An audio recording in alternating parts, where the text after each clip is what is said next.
Hello friends, welcome to Geeky Bankers. So in today's class, we will discuss some MCQs related to IT security. So this is mock test 2, and here we will discuss around 25 MCQs related to IT security. ठीक है. Before starting this class, just a small information. If you are preparing for any IBF certification exam, then Geeky Bankers app could be one-stop solution for all of you. And this is our mobile number and this is our WhatsApp number both. So if you have any kind of suggestion or request, just drop a message over here.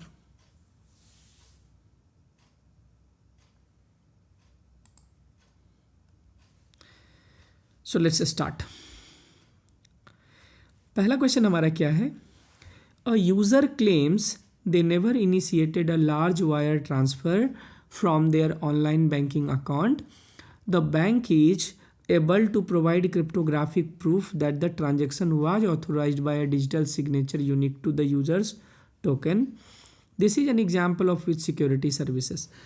देखिए, जब भी आप कोई काम करते हैं और आप उसको डिनाई नहीं कर सकते कि वो काम आप ही के द्वारा हुआ है. मान लीजिए कि आपको मैंने क्रेडेंशियल दिया हुआ है जीमेल लॉगिन करने के लिए, यूज़र आईडी और पासवर्ड. अब यदि उस यूज़र आईडी और पासवर्ड से मान लीजिए कुछ होता है, लॉगिन करते हैं चाहे, और मान लीजिए मल्टी फैक्टर ऑथेंटिकेशन भी उसमें है, तो जब भी ये अकाउंट लॉगिन होता है और इस अकाउंट से कुछ भी होता है तो you will be the responsible. Then you can't deny that the action has not been committed by you, कि वो आपके द्वारा नहीं हुआ है, वो आप ही किए हो एक्शन को. तो this is called the non repudiation. Non repudiation क्या है कि भाई जब वो ट्रांजेक्शन हुआ और वो ट्रांजेक्शन जो उसका डिजिटल, जो हम लोग यूज़ करते हैं अपना डिजिटल की, ठीक है ना, तो उससे ऑथोराइज हुआ है तो वो डिनाई तो नहीं कर सकता. मतलब कि non repudiation ensures that a person can not deny performing an action such as sending a transaction और मैसेज. तो दैट इज़ नॉन रेपुडिएशन. अब क्या है कि digital signatures provide cryptographic proof of origin. यहाँ पर जो है वो डिजिटल ये हुआ ना, cryptographic proof of origin. Only the user's private key और token can create that signature, therefore the user can not deny the transaction. ठीक है. और ऐसे भी कि in online banking digital signature ensure customers can not deny authorizing transactions. ठीक है. आइए नेक्स्ट हम लोग देखते हैं. Which security service is fundamentally responsible for ensuring that a user's claimed identity is valid before allowing any other service to be accessed? क्या है कि which security service, ठीक है, is fundamentally responsible for ensuring that a user's claimed identity is valid before allowing any other services to be accessed. मान लीजिए कि आप एक पोर्टल को लॉगिन करते हो, ठीक है, और आपका जो आइडेंटिटी है, जो आप क्लेम कर रहे हो कि मेरा आइडेंटिटी है, और उसको सिस्टम वेरीफाई कर रहा है कि हाँ आप वही हो. पहले तो वो करेगा ना वेरीफाई आपको कि आप वही हैं, तब आपको कुछ और करने देगा. तो दैट इज कॉल्ड ऑथेंटिकेशन. ठीक है. Correct answer authentication. Authentication verifies who the user actually is. और ये कैसे होता है चेक?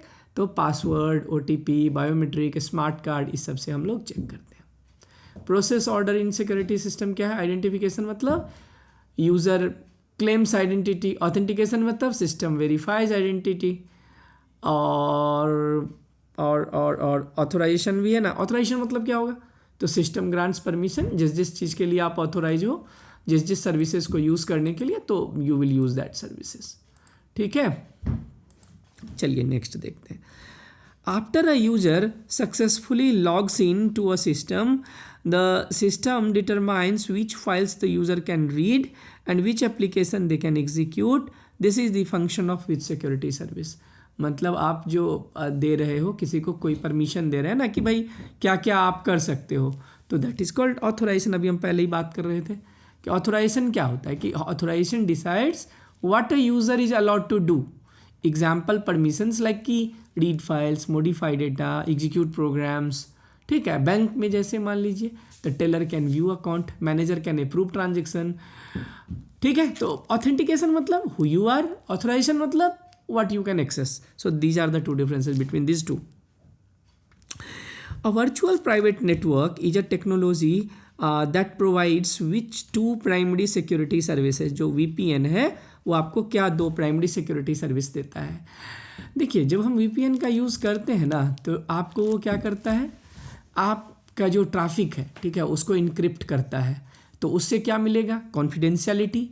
दूसरा चीज़ क्या होता है कि वो आपका ना डेटा इंटीग्रिटी को भी ये करता है, ठीक है ना। मतलब कि डेटा क्या क्या करता है VPN इंश्योर्स कि data can not B read by attackers, data can not be modified during transaction, कि यदि नॉट ट्रांजेक्शन ड्यूरिंग ट्रांसमिशन, कि सबसे पहले कि डेटा को रीड नहीं कर सकता है। अब रीड नहीं करेगा तो मतलब इनक्रिप्ट है, मतलब कॉन्फिडेंशियलिटी हो गया। दूसरा क्या है कि जब वो ट्रांसमिट कर रहा होता है डेटा, ट्रांसमिशन में है तो उसको मॉडिफाई नहीं कर सकता, तो इंटीग्रिटी हो गया। तो कॉन्फिडेंशियलिटी और इंटीग्रिटी इसमें चेक हो रहा है, कहीं पे है ये ऑप्शन है ना, बी, ठीक है ना, कॉन्फिडेंशियलिटी और integrity. A security service that records events such as login attempts, file access, configuration changes for the purpose of forensic analysis and compliances is called, तो this is called logging, C, ठीक है ना, इसको हम लोग बोलते हैं लॉगिंग, ठीक है। ऑडिटिंग और लॉगिंग जो भी बोलिए। तो ऑडिटिंग मतलब क्या हो गया, logging it records your activity, system activities for security monitoring, compliance, forensic investigation, incident response.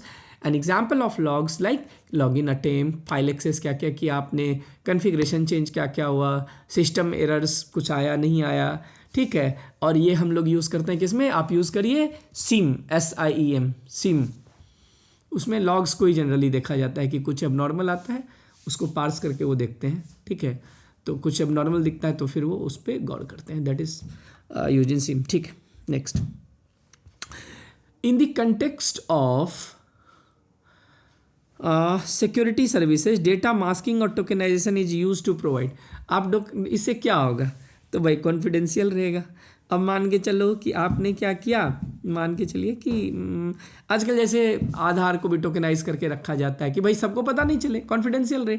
मान लीजिए कि आप जिप फाइल बनाते हो, उसमें कोई डेटा रख दिया और उसमें पासवर्ड लगा दिया, क्या है ये कि भाई सबको नहीं पता चले कि उसके अंदर क्या है, तो दैट इज़ कॉन्फिडेंशियलिटी। मतलब कि इट हाइड्स सेंसिटिव इन्फॉर्मेशन, ठीक है ना, मास्क हम कर देते हैं। जैसे क्रेडिट कार्ड है तो आपको ऐसे ऐसे दिखेगा, लास्ट का 4 डिजिट कुछ, तो this protects confidential data such as credit card, Aadhaar number, customer data masking से ये सब फायदा है। Next, system blocks that actively blocks traffic from an IP address that is attempting to exploit a non-vulnerability is providing which service।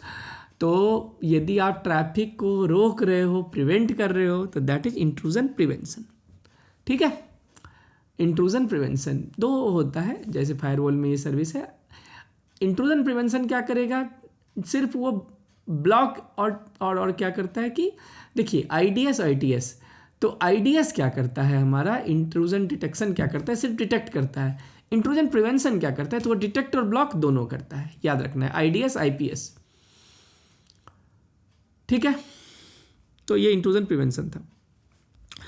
The security service that ensure that data remains in its intended state hasn't been altered by unauthorized means. तो ये क्या हो गया, तो वही कि data integrity मतलब क्या, it ensures data is not altered without authorization, ठीक है। हम इसमें क्या क्या करते हैं, तो जैसे हैशिंग, डिजिटल सिग्नेचर, चेकसम, ये सब हम लोग यूज़ करते हैं, ठीक है। Which of the following best describe the relationship between access control and the core security services, ठीक है। Access control and core security services क्या है, तो यदि हमें एक्सेस कंट्रोल और कोर सिक्योरिटी सर्विसेज, ठीक है, दोनों के बीच में रिलेशन को देखना है यहाँ पे, तो हमारा आंसर हो जाएगा A. Access control is a separate service that combines both authentication and authorization. Access control मतलब क्या, देखिए एक्सेस कंट्रोल के बारे में जब हम बात करते हैं, इसका मतलब ये दो चीज कि ऑथेंटिकेशन, दूसरा ऑथोराइजेशन। ठीक है, प्रोसेस क्या है? आइडेंटिफाई करो यूजर को, ऑथेंटिकेट करो यूजर को, ऑथराइज करो एक्सेस को। तो ATM machines verified card plus pin and they allow transactions. ठीक है, A company implements a separation of duties policy where one employee initiates a financial transaction and a different manager must approve it. This policy enforces accountability and reduces fraud. Which combination of security service does this directly support? तो किस चीज़ को support करता है? तो देखिए, ऐसे तो हम लोग बोलते हैं कि सेपरेशन ऑफ ड्यूटीज़ करेंगे तो इससे फ्रॉड रुकेगा। तो ये कौन सा है? तो ये हमारा ऑथोराइजेशन एंड इंटीग्रिटी। देखिए क्या हो रहा है कि employee initiates payment, manager approve कर रहा है, तो इससे हमें फ़ायदा क्या हो रहा है कि प्रिवेंट्स इंटरनल फ्रॉड, तो ensures transaction integrity, requires proper authorization. बोलते हैं ना कि मान लीजिए मेकर चेकर कॉन्सेप्ट, ऐसे हम लोग ब्रांच में मेकर चेकर बोलते हैं ना। तो एक आदमी क्या करेगा, इनिशिएट करता है, दूसरा आदमी उसको वेरीफाई करता है। हम बोलते हैं ऑथराइज कर दीजिए सर, बोलते हैं ना, या बोलता है ना ऑथराइज करना। तो this is authorization and integrity दोनों। ठीक है, an organization implements a policy requiring all laptops to have a full disk encryption. If a laptop is stolen, this measure primarily protects which security goal and which type of security does it represent? तो भाई सबसे पहले क्या है कि data public में नहीं जाए, आपका डेटा कोई नहीं देखे, इनक्रिप्ट करके रख रहे हो तो कॉन्फिडेंशियलिटी। और किसके लिए हो रहा है? तो डेटा को सिक्योर कर रहे हैं, तो confidentiality and data security. If laptop is stolen तो disk encryption prevents data access, protect confidential information. ठीक है ना, तो एग्जाम्पल जो भी करे, बिट लॉकर, फाइल वॉल्ट, पता नहीं क्या क्या यूज़ करते हैं, तो this protects confidentiality of stored data, तो confidentiality and data security. A security analyst discovers that an attacker has been silently modifying system log files to erase traces of their activity. Which security goal has been directly violated and which security services has been rendered ineffective as a result? देखिए, जब भी ऐसा कुछ हो रहा है, मान लीजिए कि वो इरेज कर रहा है, ठीक है ना, जैसे लॉग्स को मॉडिफाई कर रहा है तो इंटीग्रिटी वायलेट्स हो रहा है। और जैसे अब लॉग को उसने मॉडिफाई कर दिया, अब चेंज वेंज कर दिया है, तो ऑडिटिंग कॉम्प्रोमाइज़ हो रहा है, मतलब logs can not be trusted any more. तो क्या क्या दो चीज़ हमारा हो रहा है, एक तो इंटीग्रिटी वायलेशन हो रहा है, दूसरा ऑडिटिंग हमारा कॉम्प्रोमाइज हो रहा है, क्योंकि वो लॉग किसी काम का नहीं है। ठीक है ना, तो हमारा आंसर क्या हो जाएगा? हमारा आंसर हो जाएगा integrity and auditing. In a well-implemented role-based access control system, a user's permission are determined by their job function rather than their individual identity. This approach most directly support which security principle and which type of security? क्या है हमारा कि जो role based access control है एक system में, तो user permission are determined by their job function. ठीक है, rather than their individual identity. Individual identity में कोई मतलब नहीं है, जो उसको काम दिए हैं तो उसी के अनुसार उसको परमिशन देंगे। मान लीजिए कि एक क्लर्क जो है वो क्या हो सकता है, कैश पे बैठ भी सकता है और नहीं भी बैठ सकता है कैश काउंटर पे, तो उसका रोल जो होगा उसके अनुसार ही तो उसको परमिशन मिलेगा। This approach must directly support which security principle and which type of security. ये जो है वो किससे रिलेटेड है? देखिए, सबसे पहली बात क्या है कि ये जो हमारा है, this approach must direct support which security control. यहाँ पे हमारा कि रोल बेस्ड एक्सेस कंट्रोल। तो सबसे पहले हम इसमें क्या करते हैं ना, रोल बेस्ड एक्सेस कंट्रोल में क्या है कि user get permission based on roll, not individual identity. HR staff है, एचआर का डेटा देखेगा, अकाउंटेंट है तो अकाउंट से रिलेटेड देखेगा। तो ये इससे फ़ायदा क्या होता है कि हम उसको लिस्ट प्रिविलेज प्रिंसिपल पे ले जाते हैं कि लिस्ट प्रिविलेज मतलब जो काम कर रहा है उसको डिस्चार्ज करने के लिए कम से कम जितना परमिशन लगेगा हम उसको जो है वो देंगे। तो इसलिए least privilege identity and access management. ठीक है, नेक्स्ट क्या है, a security team deploys a honeypot. Honeypot जानते हैं ना, मान लीजिए एक्चुअल सर्वर है अब, लेकिन इसका एक रेप्लिका बना के डाल दिया, लगेगा एक सारा ट्रैफिक यहीं से आ जा रहा है, तो अब अटैकर ना इसको अटैक करेगा, तो दिस इज हनी पॉट, मतलब उसको लुभाने के लिए एक तरीके से हनी रखा हुआ है यहाँ पे, फेक सर्वर, फर्जी सर्वर बना के रखा हुआ है। चलिए आगे देखते हैं। A security team deploys a honeypot, a decoy system design to attract attacker. When an attacker interacts with the honeypot, an alert is triggered. This technique provides which security service and falls under which type of security. तो ये जो आप वाला कर रहे हो इसको हम बोलते हैं क्या, कि कोई भी इंट्रूडर आएगा, आप ये नहीं चाह रहे हैं कि कोई भी इंट्रूडर आए तो उसको पकड़ लूँ मैं, है ना। तो इंट्रूडर डिटेक्शन के लिए या नेटवर्क सिक्योरिटी के लिए यूज हो रहा है, कुछ इसमें ज़्यादा बताने के लिए है नहीं, है ना। हनी पॉट मतलब trap system for attacker. Purpose क्या है, तो detect attacker attempt, study attacker behaviour, improve defence, and this is intrusion detection, and this is used where? This is used in network. So the answer will be intrusion detection, and this is for network security. चलिए next देखते हैं। A company issues hardware security tokens that generate one-time password for employees logins. This mechanism strengthens which security service and address a weakness in which other service. अब question देखिए क्या है कि एक hardware security token दिया गया है जो OTP जो है वो जनरेट करता है एम्प्लॉय लॉगिन के लिए। तो इससे जो है वो क्या हमारा कौन सा सिक्योरिटी सर्विस जो है स्ट्रेंथन हो रहा है, और कौन सा आप वीकनेस को जो है वो एड्रेस कर रहे हो इसके थ्रू। सबसे पहली बात है, जब भी पासवर्ड के अलावा हम कुछ और यूज़ कर रहे हैं तो हमारा क्या हो रहा है, ये एक तरीके से क्या है, टोकन्स आप यूज़ कर रहे हो। देखिए OTP जब भी जनरेट करेगा तो मतलब मल्टी फैक्टर ऑथेंटिकेशन के लिए आप कर रहे हो, है ना। मल्टी फैक्टर MFA बोलते हैं ना, आपका ऑडिटर भी आता है तो MFA है कि नहीं है, बहुत पुराना चीज़ है। पासवर्ड के साथ बायोमेट्रिक डिवाइस कुछ यूज़ कर लेते हैं हम लोग। तो सबसे पहले ये किसको कर रहा है, सबसे पहला पार्ट तो हो जाएगा ऑथेंटिकेशन। और कौन सा वीकनेस को ये कर रहा है, तो हमारा क्या हो जाएगा, आइडेंटिफिकेशन। OTP टोकन जो है वो मल्टी फैक्टर ऑथेंटिकेशन को प्रोवाइड करता है। ऑथेंटिकेशन फैक्टर क्या होता है, ऐसे आप समझ, याद है, something you know, something you have, something you are, something you know password, something you have OTP token, something you are biometric. तो और OTP से क्या होता है, मतलब आइडेंटिटी वेरिफिकेशन को स्ट्रेंथन करता है ये। मल्टी फैक्टर इसलिए ना कि पासवर्ड पता भी चल जाएगा तो भाई बिना OTP के रहने, OTP तो आपके पास है, ठीक है। अब ऐसा तो होगा नहीं पासवर्ड भी ले लेगा OTP लेगा, इसका चांसेस कम हो जाता है। तो this is authentication and identification. An attacker successfully exploits a buffer overflow vulnerability to execute arbitrary code on a web server. After gaining access, they install ransomware that encrypts all files, which two security goals were violated in a sequence. देखिए क्या है, देखिए buffer overflow simple word में क्या होता है कि मान लीजिए कोई प्रोग्राम हम लिखते हैं, हमें पता है कि ये कितना मेमोरी जो है कंज्यूम करेगा, ठीक है। तो ऐसे समझिए कि बफर ओवरफ्लो ये एक साइबर सिक्योरिटी वल्नरेबिलिटी है where program receives more data than it can store in its memory buffer, causing the extra data to overwritten nearby memory.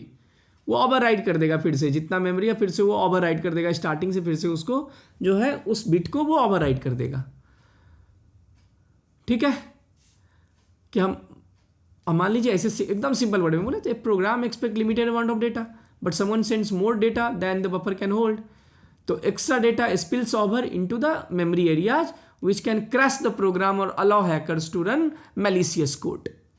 तो यहाँ पे क्या हो रहा है कि बफर ओवरफ्लो वल्नरेबिलिटी के कारण कुछ आर्बिट्री कोड जो है वो अटैकर रन कर लेता है, और रन किया तो उसको सिस्टम का एक्सेस मिल गया, फिर उसने रैंसमवेयर इंस्टॉल किया, सारा फाइल को इनक्रिप्ट कर दिया।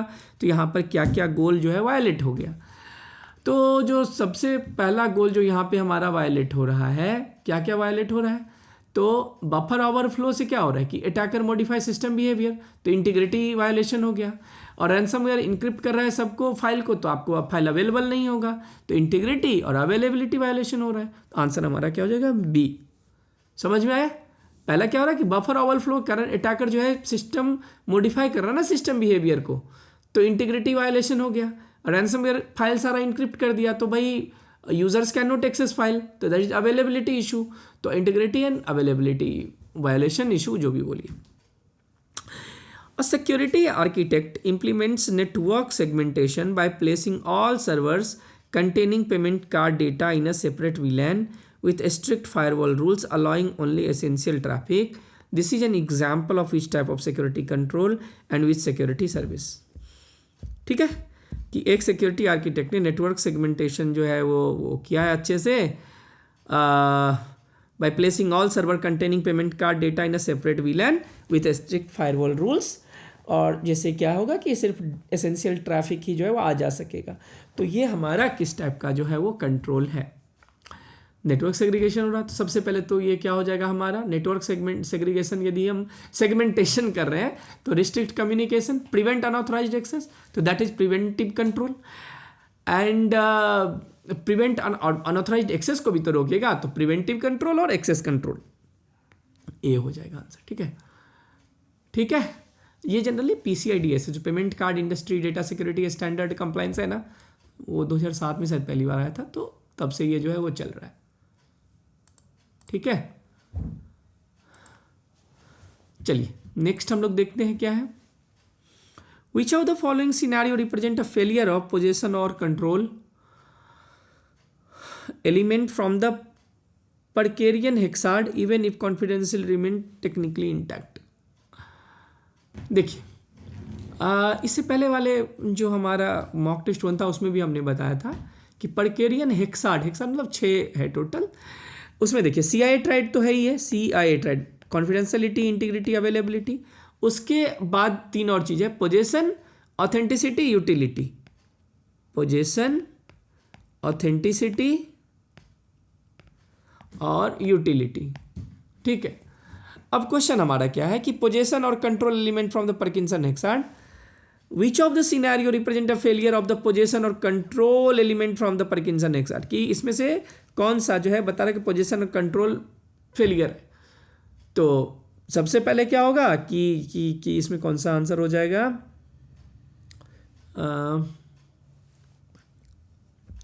ये वाला ना, an employee copies a file containing trade secret onto an unencrypted USB drive that is later lost. ठीक है, क्या हो रहा है कि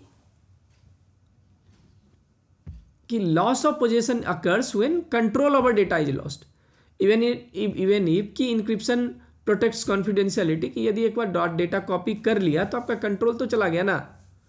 तो that is a security information and event management system, वही SIEM system aggregates logs from firewall server and application to correlate event and identify potential security incident. The primary security service provided by SIEM is, तो SIEM क्या provide करता है, SIEM collect क्या करता है, log collect किया firewall server application से. उसका मेन काम है क्या, इवेंट को रिलेशन करना, थ्रेट को डिटेक्ट करना, सिक्योरिटी को मॉनिटर करना. तो मेन काम है इसका detecting and auditing. B, a developer implements input validation to ensure that any data entered into a form matches expected parameter. Number में सिर्फ फ़ोन नंबर, ये वो जो वैलिडेशन लगाते हैं ना. ठीक है, this coding practice primarily support which security goals and protects against which type of attack.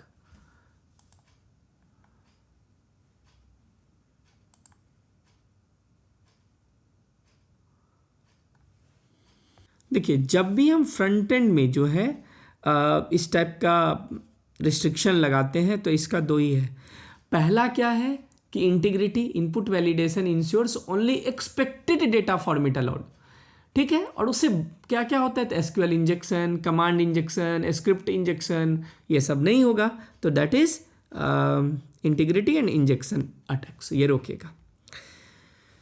ठीक है, in a zero trust security model, continuous verification is required for every access request regardless of whether the user is inside or outside the corporate network. This model fundamentally redefines which traditional security concept, कि कोई भी आए उसको check ही करना, तो इसको हम लोग क्या बोलते हैं, जीरो ट्रस्ट नहीं, ये हो जाएगा ना अपना trust based on network location. देखिए क्या हो रहा है, ट्रेडिशनल सिक्योरिटी क्या था कि इनसाइडर नेटवर्क का जो इनसाइड नेटवर्क है वो ट्रस्टेड है. लेकिन जीरो ट्रस्ट क्या बोलता है हमारा कि इम्प्लिसिट ट्रस्ट कुछ नहीं होता है भाई, कोई भी आएगा हम चेक करेंगे। इवन इंटरनल यूजर जो है वो हमारा कर सकता है, कुछ भी इशू कर सकता है, तो दिस शुड ऑल्सो ऑथेंटिकेट्स कंटिन्यूअसली। तो हमारा है क्या कि जीरो ट्रस्ट रिडिफाइंस विच ट्रेडिशनल कॉन्सेप्ट। तो जो पहले जो हमारा trust based on network location था ना कि भाई अंदर वाला आदमी ठीक ही होगा, बाहर को चेक करना है, तो ये ट्रस्ट बेस्ड नेटवर्क लोकेशन जो था, लोकेशन मतलब इनसाइड आउटसाइड, तो इसको ये जो है वो चेक करता है, रीडिफाइन कर रहा है जीरो ट्रस्ट उसी को। An organization experiences a data breach where an attacker exfiltrates a database containing hashed password. Later, the attacker uses a rainbow table to crack weak password and gains access to additional system. The initial breach violated which goal, and the subsequent attack exploited a weakness in which security services. मान लीजिए simple word में एक line में बोले तो database containing hashed password is stolen, कि hash करके आपने रखा हुआ था वो कर लिया।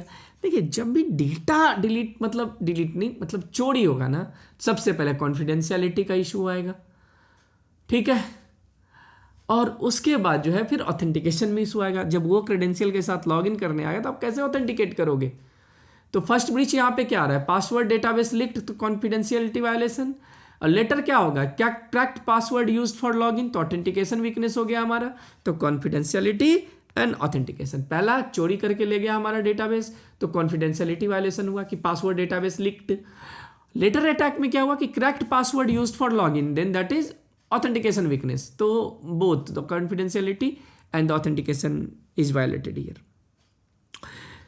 A security administrator configures a firewall to allow outbound web traffic port 443 but block all inbound connection except those established from inside the network. These configuration primarily provides which security service and represent which type of security. देखिए मतलब क्या हो रहा है कि firewall allowing outbound traffic but blocking inbound provides which service. तो देखिए firewall enforce क्या कर रहा है कि विच ट्रैफिक अलाउड विच ट्रैफिक ब्लॉक्ड, ठीक है। तो ये हमको क्या प्रोवाइड कर रहा है, हम क्या कर रहे हैं कि भाई कुछ ट्रैफिक को रोक रहे हैं, कुछ ट्रैफिक को अलाउ कर रहे हैं, तो नेटवर्क लेवल एक्सेस कंट्रोल है ये। तो ठीक है, तो हमारा क्या हो जाएगा, ये एक्सेस कंट्रोल और नेटवर्क सिक्योरिटी दोनों को मिल रहा है। A penetration tester, देखिए a penetration tester is able to exploit a misconfigured cloud storage bucket that was inadvertently set to public. This resulted in exposure of internal document. The root cause is a failure in which type of security and the impact is a failure of which security goal. तो भाई root cause क्या था और impact दोनों का पूछ रहा है। मतलब public cloud storage exposing document indicates failure of, मान लीजिए उसको पब्लिक कर दिया ना, मिसकन्फिग्रेशन, उसका बकेट सही से कन्फिगर्ड नहीं था, क्लाउड स्टोरेज बकेट, ठीक है। तो उसके कारण क्या हुआ कि उसने उसको पब्लिक कर दिया, सेट टू पब्लिक, ठीक है। अब गलती से जैसे भी हुआ, नहीं, पेनिट्रेशन टेस्टर ये काम किया था, able to exploit a misconfigured cloud storage that was inadvertently set to public, मतलब देखा कि वो पब्लिक सेट हो गया गलती से। This resulted in exposure of internal documents, तो इंटरनल डॉक्यूमेंट्स जो है वो एक्सपोज हो गया पब्लिक फोरम में। अब रूट कॉज जो इसका है, root cause is a failure in which type of security, और दूसरा है क्या, and the impact is a failure of which security grow. तो एक चीज़ देख लीजिए क्या क्या इशू हुआ, मिसकन्फिगर्ड क्लाउड बकेट जो है उससे पब्लिक एक्सेस मिला, तो इम्पैक्ट क्या हुआ कि सेंसिटिव डॉक्यूमेंट एक्सपोज हो गया। सेंसिटिव डॉक्यूमेंट एक्सपोज हो गया तो भाई कॉन्फिडेंशियलिटी का इशू आएगा सबसे पहले, ठीक है। और ये वेरी कॉमन AWS और एजोर मिसकन्फिग्रेशन में हमारा होता है। तो आंसर हमारा इसमें से कौन है, तो क्लाउड सिक्योरिटी कॉन्फ़िगरेशन और कॉन्फिडेंशियलिटी का मैटर है, सी। A security framework requires that all critical systems have tamper evident login, meaning logs are written to a write once, read many storage. Device that cannot be modified or deleted. This control is designed to protect which security service from compromise. देखिए यहाँ पे क्या हो रहा है कि मतलब कि लॉग्स को राइट किया गया है वार्म, मतलब logs return to warm storage, protect with service. इसका मतलब है कि क्या कर रहा है। अब एक चीज बताइए, वार्म मतलब क्या है कि write once read many, benefit क्या क्या मिलेगा इससे कि logs can not be modified, तो मतलब ensures trustworthy audit trails, helps forensic investigation. तो इसे हमारा क्या होगा, तो इससे हमारा क्या होगा कि this will protect auditing integrity. तो हमारा क्या होगा कि ऑडिटिंग जो है इससे प्रोटेक्ट हो रहा है। मतलब ये है ना कि a security framework that all critical system have tamper evident login, कि भाई लॉगिन होगा tamper evident, meaning logs are written to write once read many storage device that can not be modified और डिलीटेड। एक बार लिख दिया तो एकदम टेम्पर प्रूफ है, वो कुछ भी नहीं होगा, उसको मॉडिफाइड डिलीट नहीं होगा। तो ये इससे क्या अचीव करोगे, तो भाई इससे यही ना होगा कि लॉग्स जो भी जनरेट हुआ तो वो आपके लिए अवेलेबल रहेगा, आप उसके साथ जो भी करो। जनरली ऑडिट इस सब में ही यूज़ करते हैं, तो आंसर विल बी ऑडिटिंग। ठीक है, तो आज का हमारा ये क्लास यहीं कंप्लीट होता है। Again if you are preparing for any IBF certification exam then please download our app. This are mobile number, WhatsApp number, so any kind of suggestion request you can just drop a message over here। ठीक है, और अभी तक आपने channel को subscribe नहीं किया तो प्लीज़ सब्सक्राइब।